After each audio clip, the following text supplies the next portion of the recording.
Hello, and welcome to another episode of Let's Get Printing. I'm your host, Zach Dewhurst, the Business Development Manager at DecoNetwork.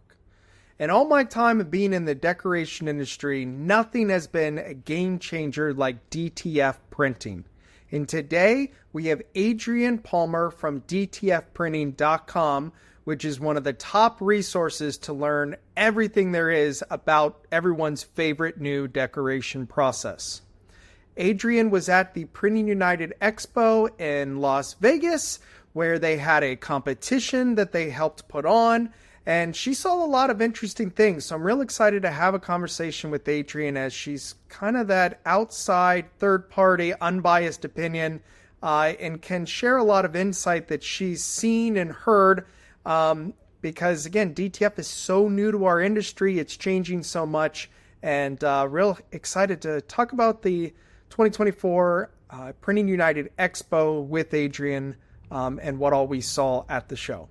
Before we get started, we need to talk about our awesome sponsor, DecoNetwork, the all-in-one shop management platform that allows you to have both the front-end websites, ability to provide websites to your clients, and have one order management system where everything comes together so you're using one platform. No longer do you need to be paying for multiple types of software, whether it be stores or order management. DecoNetwork is the true all-in-one platform. Visit DecoNetwork.com to do a demo today. Now, let's get back to the show. How's it going, Adrienne? I am great, Zach. Thanks for having me. How are you doing? Doing great. I mean, real excited to talk about DTF printing, everyone's favorite subject. I know that DTFprinting.com put on a fun competition, and just, you know, you were just at the same expo I was at, which is the Printing United Expo, which a few years ago we kind of would have shrugged off as, oh, it's another show, but it's more than just another show for apparel decorators at this point. So how did what was your take on the show?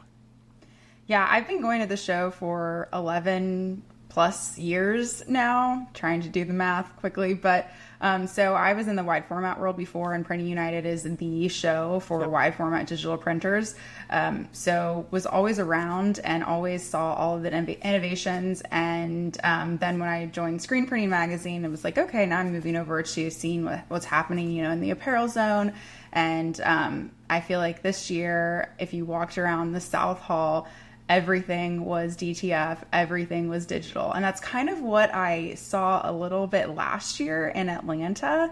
I wasn't sure if I was just, I was all in on DTF at that point. So I wasn't sure if that's what everyone was talking about just because it related to me. But it seemed like this year, really put that into place, that is actually what everyone is talking about. Even some booths that it's like, oh, is there really a DTF connection here? They were really trying to be part of this. I mean, I would say compared to last year, the show was twice as big for apparel. That's what at least felt like.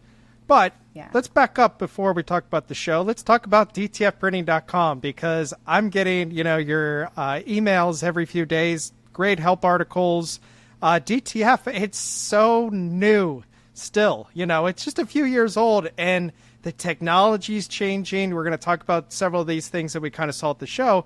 But what is DTFprinting.com all about? Yeah, and great. Glad you're getting the newsletter and the emails. I'm really trying to keep people informed and help them grow their businesses. And as you said, this very new technology, very new space in apparel decoration. And so DTF Printing is a digital media company, an education resource for anyone at any level in apparel decoration in the DTF world. So we have newsletter, as you mentioned, we have emails, website, the DTF Printing podcast. We have exclusive how-to videos, exclusive shop tour videos, everything that really is giving so much education into this new space. So whether you are just starting out and really have had no background in apparel decoration or even business, at all, you can dive into our DTF basics and learn everything there is from, pressing to printing or printing to pressing. And or if you have, multiple machines and you're wanting to learn from other individuals in the space who are kind of in the same boat as you, we have everything for you to really get started or to, diversify and grow. Even if you're a screen printer and you're looking to add this as an addition to your business, we have a lot of great articles, how to work with your vendors, finding the right equipment, really trying to be that go-to space for anyone who is looking to get into DTF.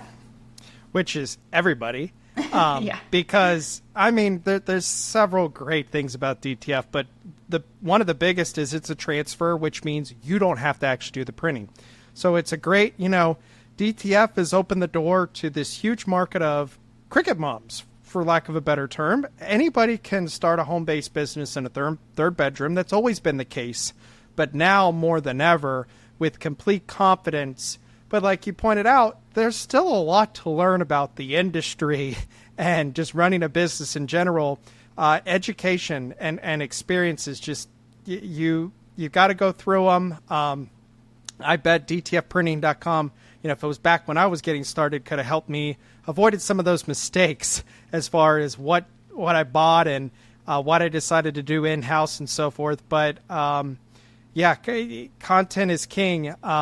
And DTF, wow, it's again, like we said, it's quickly changing. One of the really cool things at the show was the competition that I saw. And can you tell us a little bit about that? Because it really was interesting to see, over 20 attendees submit their print and how different everybody's looked for the most part. So tell us a little bit about the competition and how you thought that went. Yeah, you nailed it on the difference in applications. So this was our second DTF Printing T-Shirt Contest. We had our first one earlier this year at DTF Expo in Phoenix, Arizona. And so we decided to do it again because we have really great response. And so 60 applicants actually, received a shirt. Thank you to our sponsor, UX Print. And the design was created in-house by one of our other sponsors, DTF Superstore, Mike Entz. He designed a really intricate, crazy design. It's difficult. And a lot of people, were just like, oh my gosh, this is so difficult to do. And then out of those 60, 20 ended up sending their shirt back. And I heard from some people, oh, my printer is down, which is a case with digital. And then some people were just a little bit like, we're just not ready to send this in. So 20 people, contestants did send in to be part of the second competition. And we had 3 different judges, Chuck Northcutt from iGroup Technologies, Jeremy Pales from DTF Superstore, and Scott Donovan of DuPont Artistry Inks. And before Printing United Expo started, they came in. They're so passionate and they take it so seriously, and I just love it. They're going through every single shirt, with a fine-tooth comb, checking for very many different variances. So hand feel, quality. And they're, have the computer screen looking at the design. And as you said, every single shirt was different. And you were able to kind of see that. We've posted a lot on social media. But if you were at the actual contest awards ceremony at Printing United in the Knowledge Center, we laid out all of the shirts with all of the judges' notes. And everyone was seeing that every single shirt was so different, which just explains where DTF is today. Everyone is learning.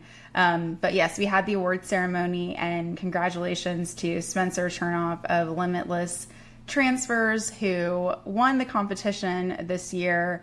And if anyone's interested in learning more, we have a write-up at dtfprinting.com. We have the entire awards ceremony recorded as a video, and I also interviewed Spencer for a special edition of the DTF Printing podcast on the show floor in the apparel zone. So we have tons of content for you to check it out.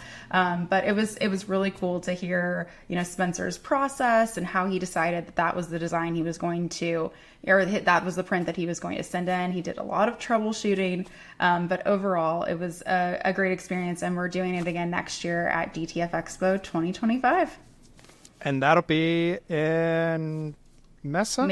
Yes. Mesa? Yes, Mesa, Arizona. Something April like that. 1st. Yeah. It's a Hey, maybe Phoenix suburb.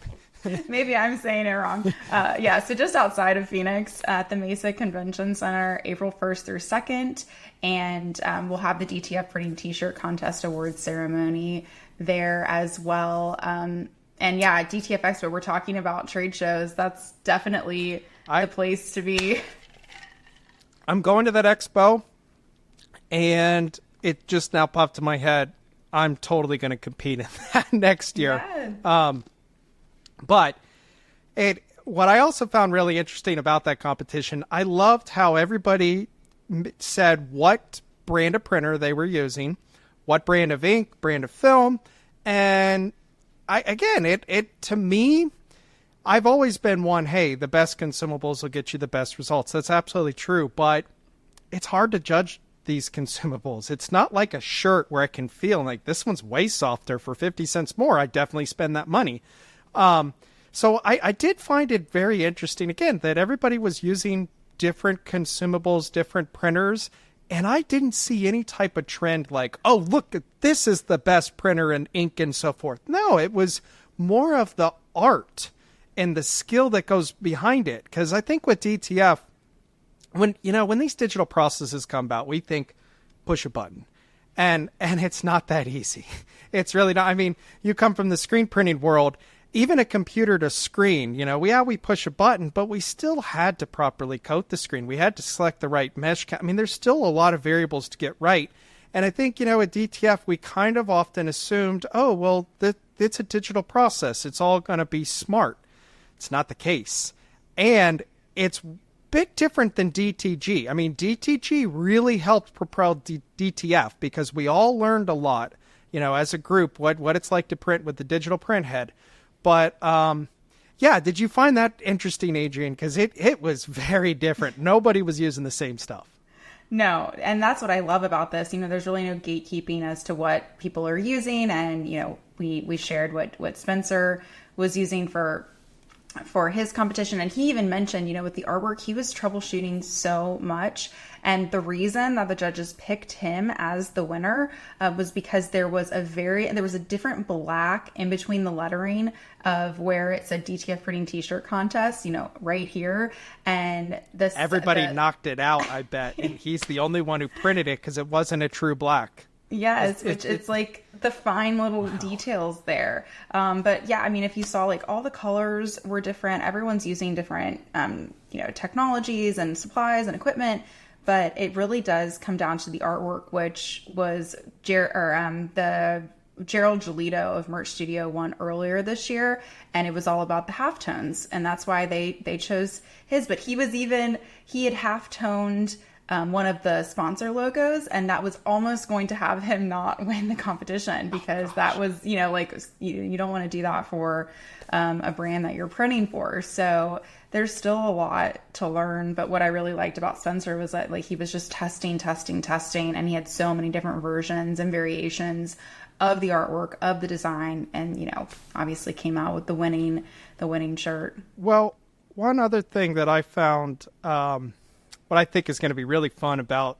the next competition is when I was walking around the floor, the big thing I saw at this show that I haven't seen at so many was just more printers with more colors than CMYK. So right. I think, one of these next competitions, they're really going to test us on the fluorescence and just those really hard to hit colors. And, I learned a lot, at the show was spectrophotometer devices. Like this had gone over my head for a while. And it wasn't until I visited a shop the day before and he showed us how his worked. And then at the show, I think it was Barberry had theirs. And it's like, whoa, I need one of these $3,000 setups because that's what I'm I came to the conclusion. That's the biggest thing I learned at that show, Adrienne, is if you're serious about DTF, you need to color profile your equipment to your consumables to that time of the year sometimes. There's so many different variables how you print in the fall versus when, it could change. Your environment changes a little bit. And the one nice thing about DTF is that the consumables are getting more consistent, because 3-4 years ago, you get a roll of film and it was, I hope it's coated properly. So I know you didn't have as much time to walk around the floor, but are you kind of feeling that as well? Like, hey, here is kind of the secret, one of the big secrets. You need to look at it from a scientific perspective, and this device, it's all about color accuracy. I mean, DTF, yeah, the hand gets better and so forth, but at the end of the day, our customers care about color accuracy, at least the ones I've always talked to, more than they care about the hand. Because let's be honest, screen printing can feel bad. It can feel great. It just depends who's printing. Any process can be done well or less. And then again, like you're saying, half toning. There's a lot of little tricks to make it better. But yeah, what do you think of my perspective of spectrophotometer? I mean, that's a tool almost every shop should have if they're DTFing. Yeah, 1000%. And if you kind of walk around the show floor, there are some vendors who are obsessed and will be so excited to show you, their version of that and really dig into color management and color profiling. I think it's so important. And again, I mentioned, I come from the wide format space, so I'm so familiar with this on the digital, like wide format digital printing for textiles. And it's a game changer. And I agree, like every shop should invest, especially if color management is something that's important to you. And I've had a lot of conversations with print shops that are saying, that has been maybe the biggest challenge so far with DTF printing, especially if they are printing for brands and they're using screen printing, they're using DTG, and they're using DTF. Making sure that Coca-Cola Red is consistent across all three different printing technologies, and it's going to look the same on this shirt or garment, especially if it's happening on the same shirt. If you're going to DTF a sleeve, but the full color front is screen printed or DTG, that red has to be consistent. Yep. So that device is going to be very helpful. Well, and the big thing, speaking of like wide format, you're typically printing directly onto the substrate unless you are creating a transfer for apparel and you're masking it. But when it comes to DTF, we have to print it onto a film that has to release. And the big thing I've seen over the past couple of years, everybody wants instant hot peel. And for a while it was, well, this is a hot peel film, and it's like it hot peels some of the time. It has to have perfect humidity. But if you use like Stahl's DTF transfers or film, they have a great instant release, but typically you sacrifice that instant release for coating that could blow the color lighter. So again, it's just, there's a lot of variables. The film you're using, the ink, the powder, the environment, they all contribute to dial in that color profile. And also that color profile is going to correspond with the RIP software. So it's very important. And, nowadays, let's see if you agree with this, Adrienne. Your big three RIP softwares that I've used is Flexi, CAD-Link, which is Fiery, which was just bought. Yeah, and by Epson. Yeah, by Epson. And then third, Neostampa. And I did in-edit Neostampa. And when I talked with them just at their booth, they were talking about a problem they were trying to solve, which I thought was really interesting. And that is, there's a lot of DTF printers that have been bought, and then a shop is ready to buy another one. And what they want is those two printers to print the exact same colors, so they don't have to worry about anything. And you need a good RIP software to dial in both printers with the same form, probably different formulas to create that same exact color. Do you see that as a common situation which a lot of shops are trying to solve? Yeah, for sure. And I had mentioned, different printing technologies and trying to make sure color management is set between DTF and DTG and screen printing. But yes, as you're saying, like if you're running two DTF printers, you want them to be the exact same. And what I find is so interesting is that some of the,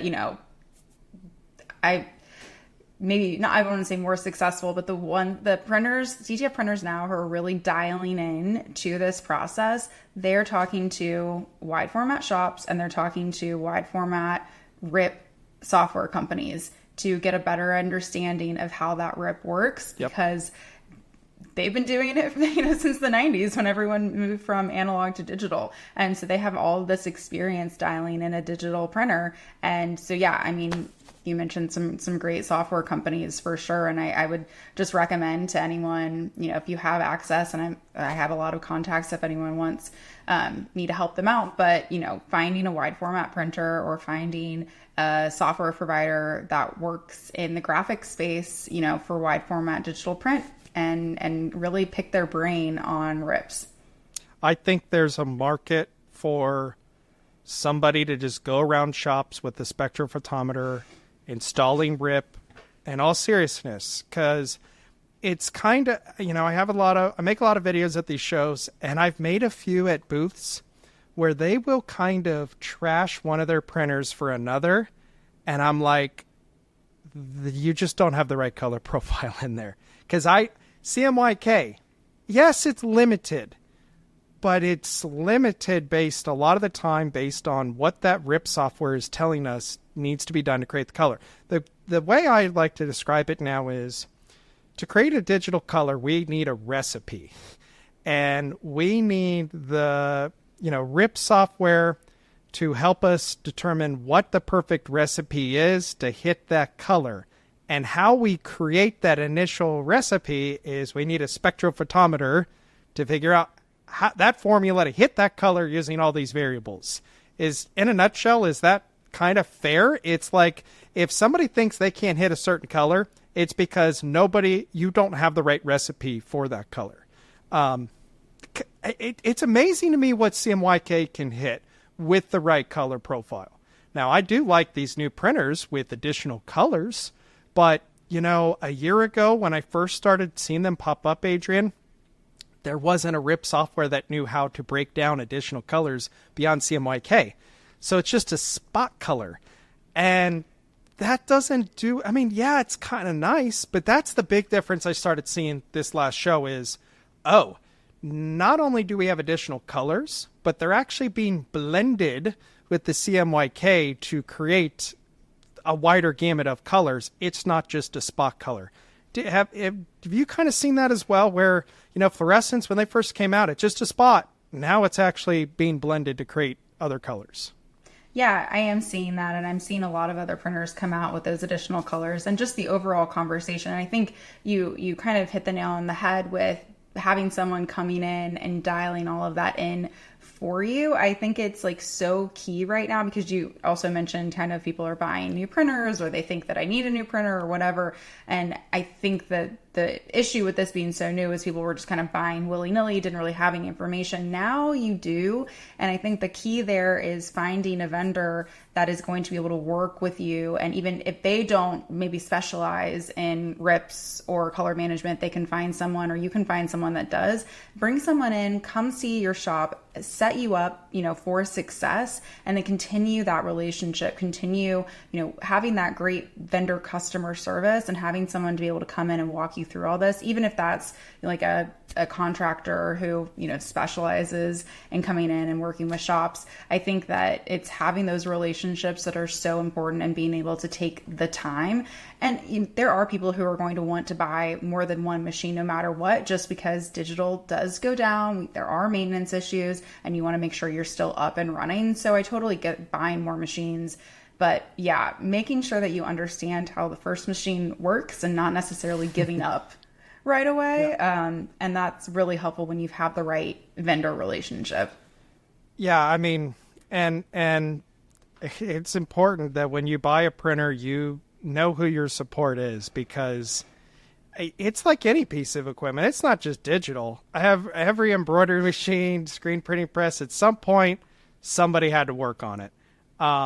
It's just that when it's digital, we all often kind of, oh no, I don't want to be the one, because there's so many little moving pieces.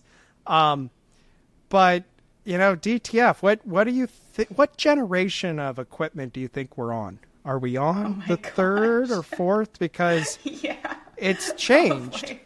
I Yeah. mean, what do you think? And they're Third or gonna fourth be- generation? Yeah, maybe, because what are we looking at? Like 2018, 2019 is coming. Yeah, I would think that, and I think we've got a few more generations to come for sure. Well, it's funny how everything always looked identical the first show you went to. It's like, there's our two printers in the room, and everybody slapped their logo on it or changed the color. It's now I'm starting to see more personality with each piece of equipment. A little bit less obvious what they're using, but one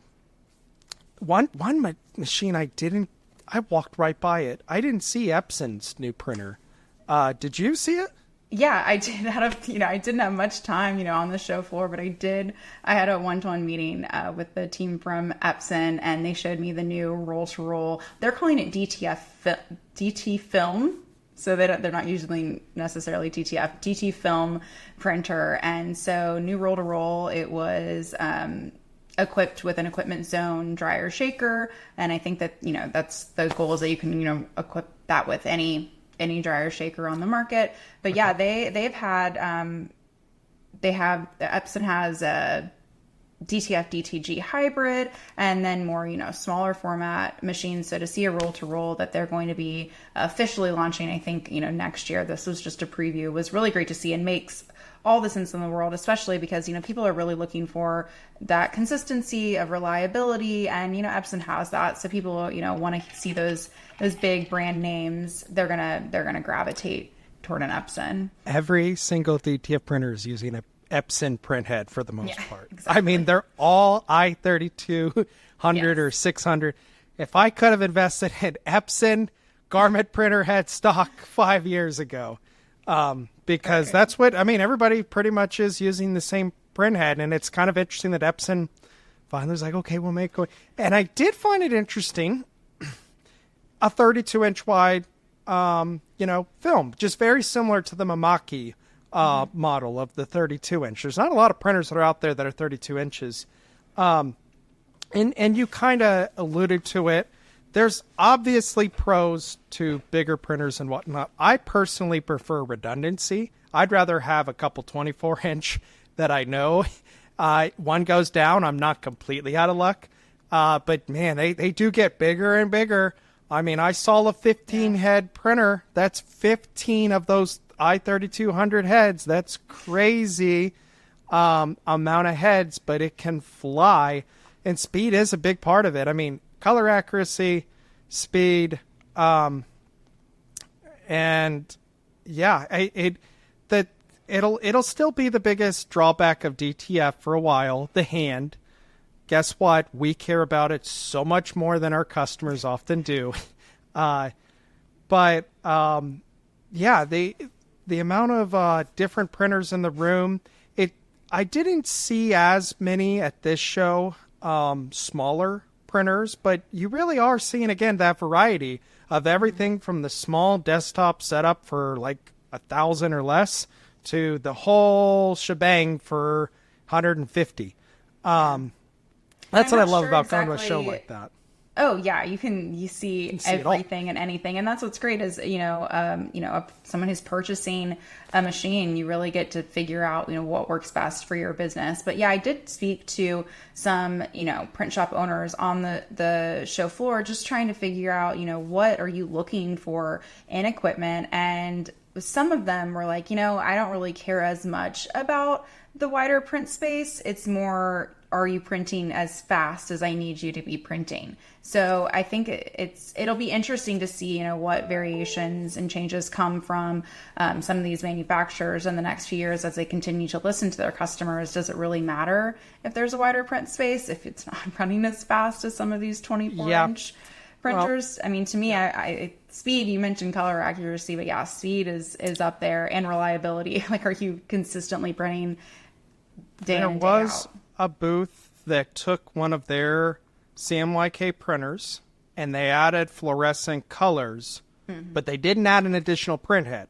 So just like you're saying, hey, we have more colors, but we've stolen one of our print heads, And now this thing is going a lot slower. I'll tell you, some of the colors they were hitting was like, there's no way I could hit that with CMYK, but it's printing at such a slow speed that, yeah. But I mean, do you not have a ton of customers? Are you a smaller shop? Does it matter? Are you, printing for really major brands where that color has to be so precise and you've got some more time and maybe you just have like, 10 really big companies? Like, it really depends on who your customer base is and what your business strategy looks like. Absolutely. And I think the color accuracy is more important to those who are trying to substitute it for what used to be screen printed. Right. Or they were. So like, you see ink behind me.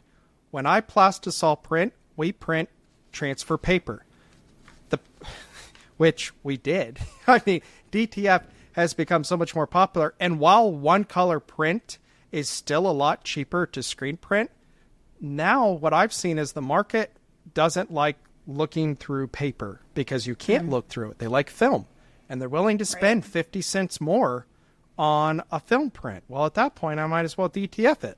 So it's, you got to look at what the market demands and so forth. But, when I sell somebody a plastisol transfer and it's consistently hit that same color, now we have to hit that same color with the digital because we're matching it. Very important.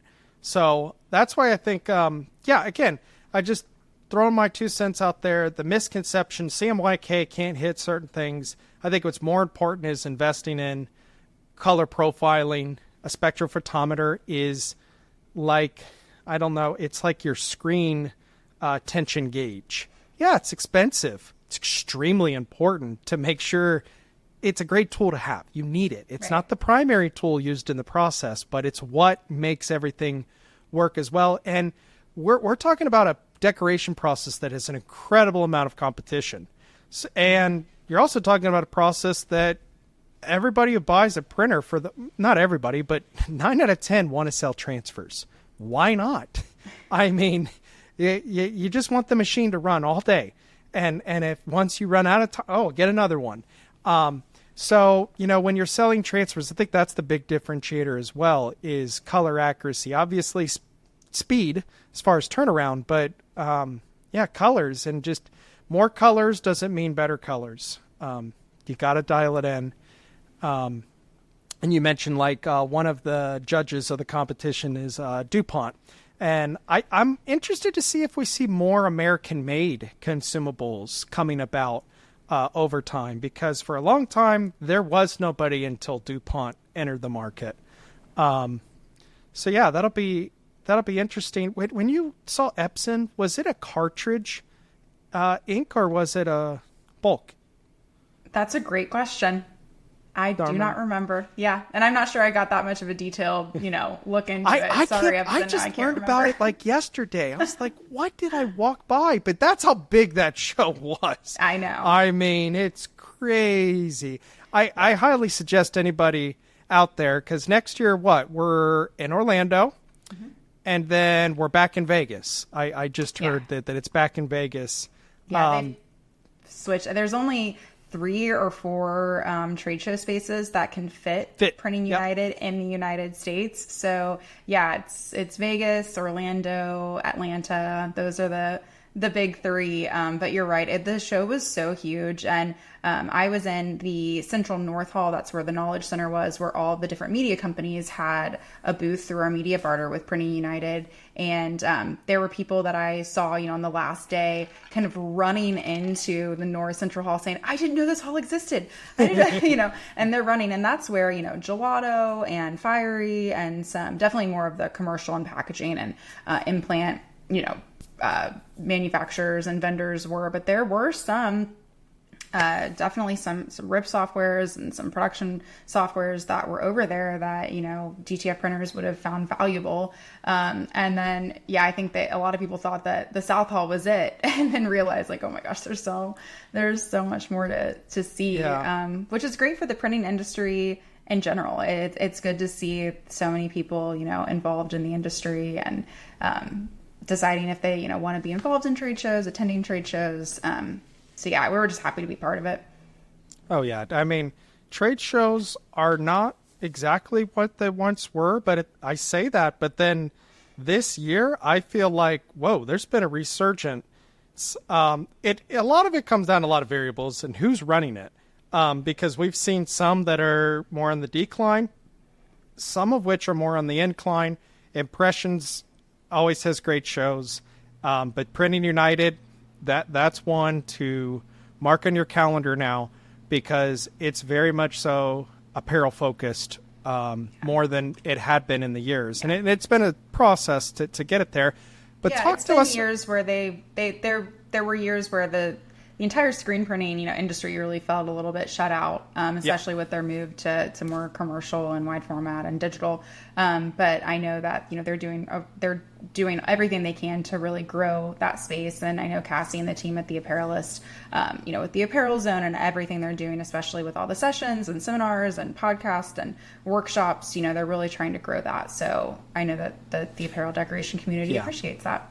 Yeah, Cassie Green does a great job with Apparelist. Definitely check that out. That's their publication. Tell us a little bit about, again, the Knowledge Center and some of the other things you witnessed, because you were smack dab in the middle between the two halls. And that's, again, it's like the knowledge area. So what were some of the other things you saw or took away from the experience? Yeah, so the Knowledge Center, like I said, housed a few different media companies for the entire print space, and it was really great to have a booth when I could be there and talk to people. And it's always fun to hear people say, oh, I listened to your podcast, or oh my gosh, I just got into DTF, this is exactly what I need. That's what I'm here for, is to educate people who need it. And it was really fun to have those one-to-one conversations. We were also passing out DTF printing T-shirts, merch for anyone who signed up for the newsletter or followed us on Instagram. So, that was really, really fun. We had stickers, and it was just a really great way to communicate and connect with people who may not necessarily know we exist for them, to help grow their business.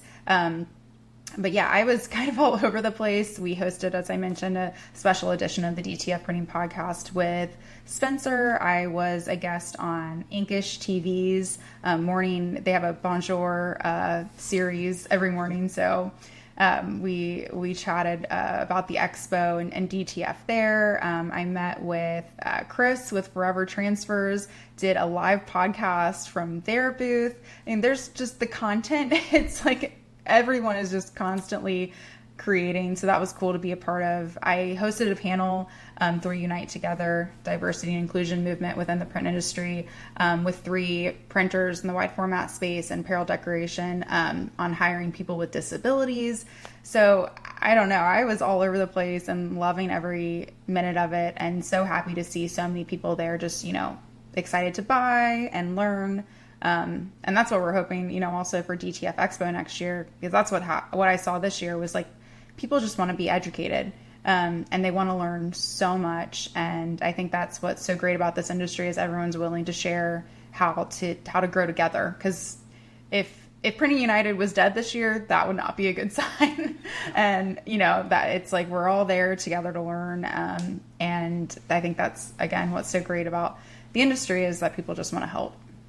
We're one big ecosystem. I always found it interesting that your competition doesn't look at you like your enemy that you've got to kill. We literally help each other, push each other. I've had conversations with M&R who would tell me the best thing ever happened for M&R was Rock, to push them to become better.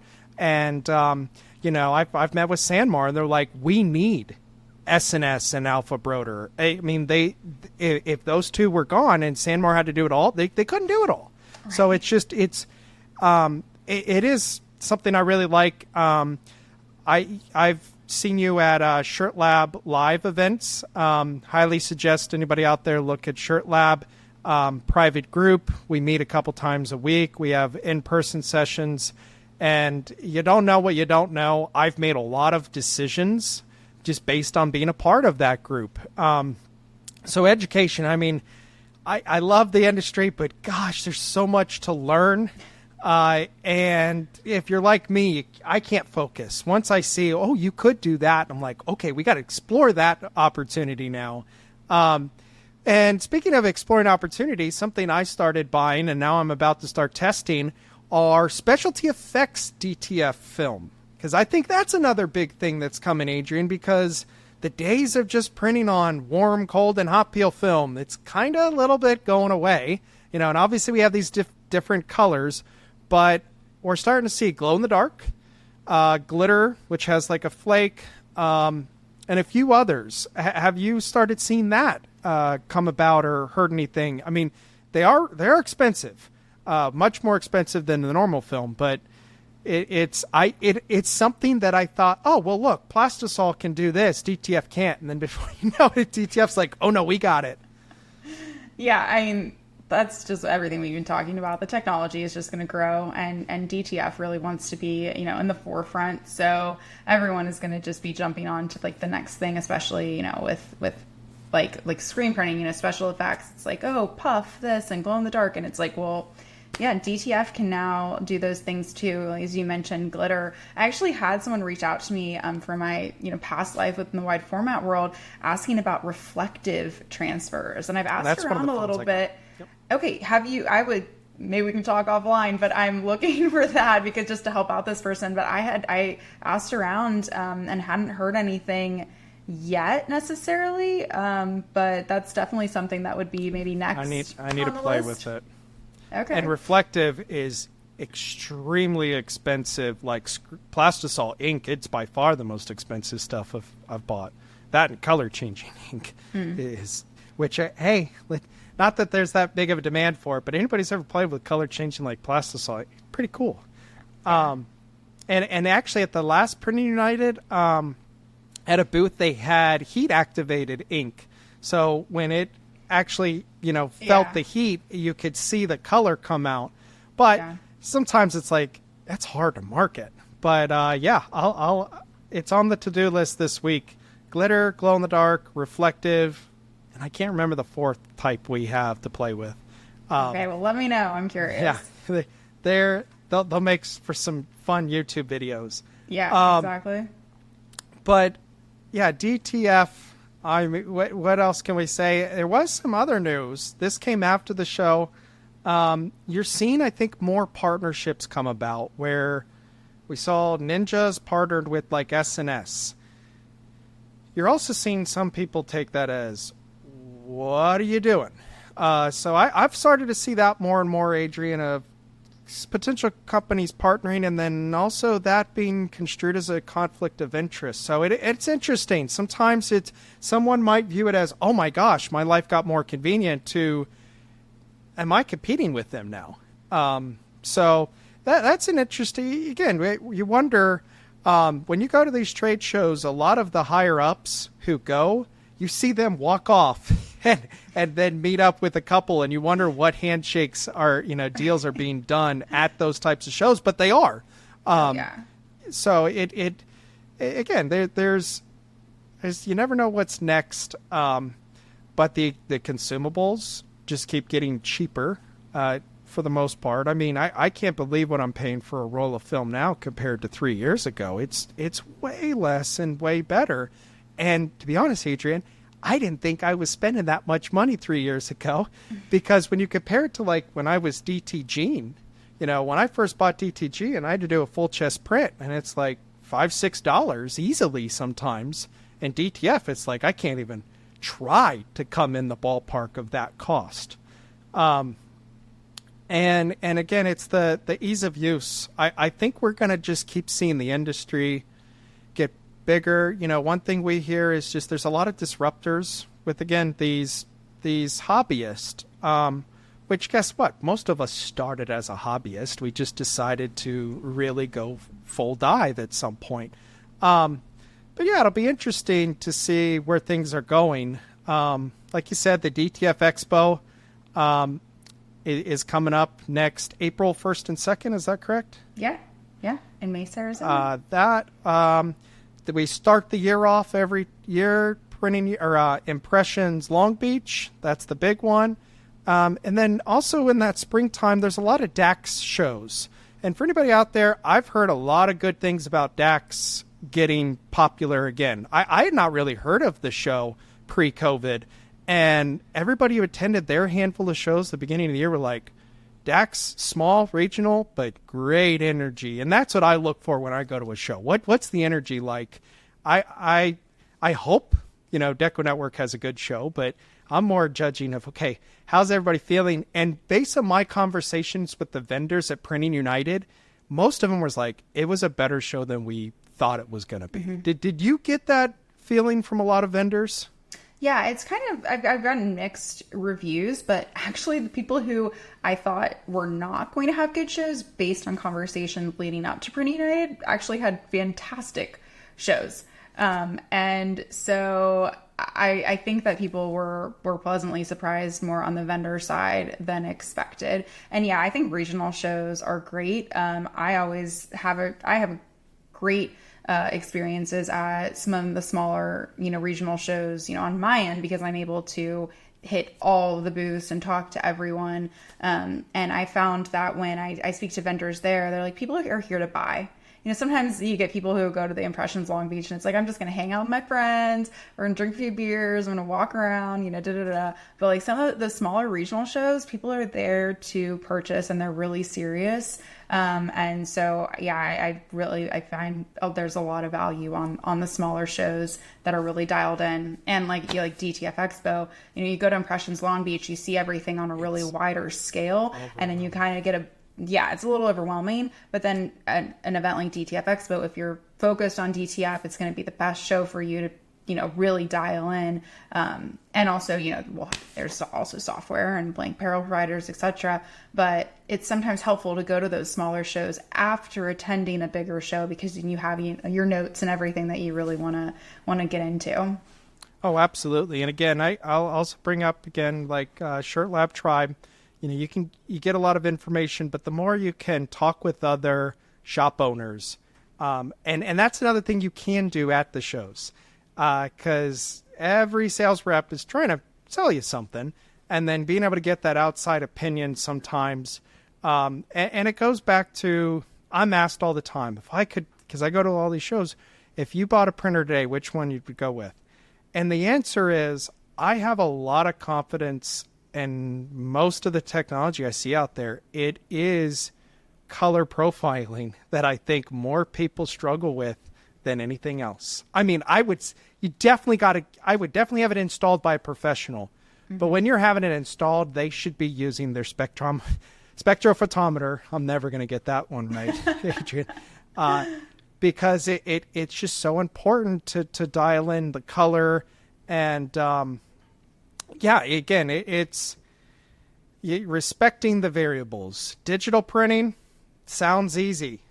It's not necessarily easy, but when you compare it to some processes, if I'm comparing it to screen printing and learning that and all of the different types of inks and when to use the mesh, I think it's pretty easy. Yeah. But in general, barrier to entry for sure. Yeah, you're going to start. I wonder when vocational schools are going to be like, this is a DTF printer. Right. Teaching how to use it. Yeah. I hope sooner than later. That would be great. Well, I do think, I'm seeing more high schools with fab labs and so forth, and they're buying engraving equipment and things like that. And when you look at the cost of a DTF setup, not that bad, but you don't want that equipment sitting for any period of time. And I wouldn't trust a school to respect humidity and everything as well. But I've seen schools buy DTG equipment, and they always regretted it when you talk to them because they were never told this shouldn't sit all summer. Your print heads are going to dry up and have other issues. Yeah, unless there's summer school going on. I'm not sure. Yep. Yeah, that's funny. So, Adrienne, tell us a little bit more, again, why everybody should subscribe to DTFprinting.com's newsletter, what all they can expect when they visit the website. Yeah, of course. Definitely subscribe to the newsletter so you get all of our emails and newsletters. We send out a newsletter every Tuesday and then, one or two other emails a week. All of that is just content to help you grow your business with DTF. If you head to our website, you can listen to all 25 episodes of the DTF Printing podcast. It's on all other platforms as well, Apple, Spotify, YouTube, etc. And plus that extra bonus episode with Spencer, the winner of the DTF Printing T-Shirt Contest, is available now as well. We have exclusive videos with DTF printers across the country sharing the benefits, challenges, what printers they're running, what they're looking for, in the future for DTF. Those are on our website as well. We have tons of education articles covering how-tos, DTF basics, sales and marketing and social media tips, how to work with your vendors, what to look for when deciding if you want to outsource entirely, outsource and heat press in-house, and bring DTF in-house. And, what does that look like for you? New products, industry news, really everything that you need. We've got it for you on the website. And of course, check out our social media accounts as well.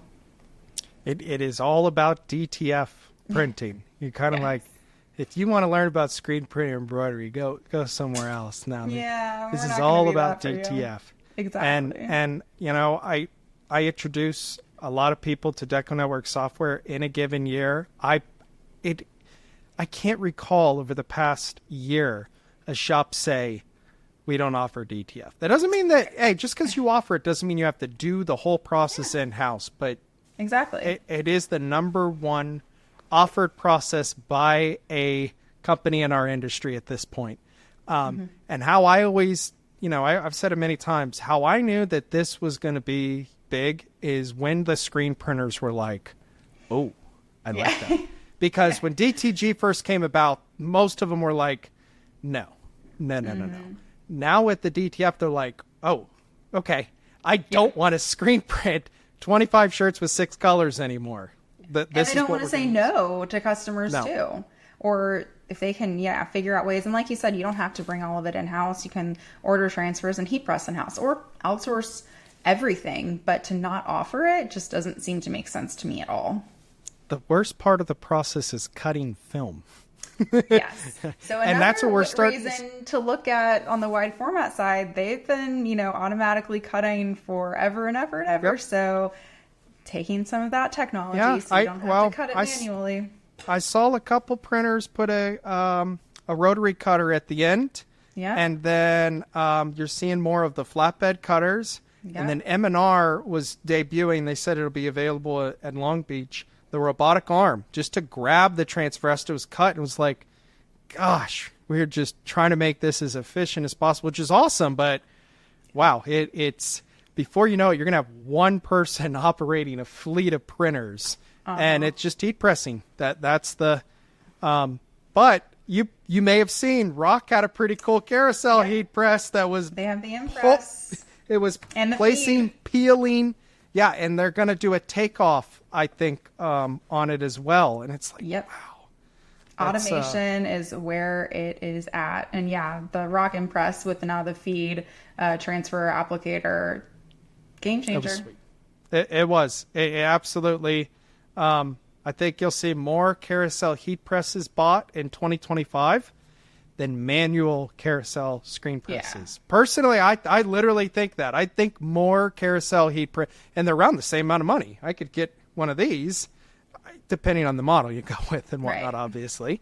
But and they're really figuring out the best way to put their heads, and splitting up presses and so forth. So again, I'm so glad you hit the word, because it seems like the past year, automation is the key word in our industry in general. It's all about automation. Yeah. And I think that one of the reasons why, Adrienne, is DTF came about at a really weird time, because that's when the pandemic was going on. And coming out of the pandemic, it was hard to find people who wanted to work, keep them, and so forth. The more you can automate, and again, one of the things we all love about DTF is the labor is not as skilled as like screen printing. You can find somebody to heat press in the morning and have them confidently pressing a retail product in an hour. I mean, it's not that difficult, especially when you have some of the alignment tools. But I could go on and on and on for days, Adrienne, probably like you. But yes. I'm really grateful to have you on for this episode. I look forward to doing another one with you in the future. I will see you at Impressions Long Beach, DTF Expo, Printing United next year. Guys, you got to go to shows. They are definitely back. I would say they're getting stronger than ever. There's just a lot of new stuff. Because for a while, I mean, screen printing hadn't changed that much. DTF is kind of like, okay, what's new? Because at every show, I'm seeing something new. And so, yeah, nothing replaces that. But can't go, check out dtfprinting.com, and you'll learn about everything you could have learned at the show. Thanks again so much, Adrienne, and look forward to catching you next time. Thanks, Zach. This has been great.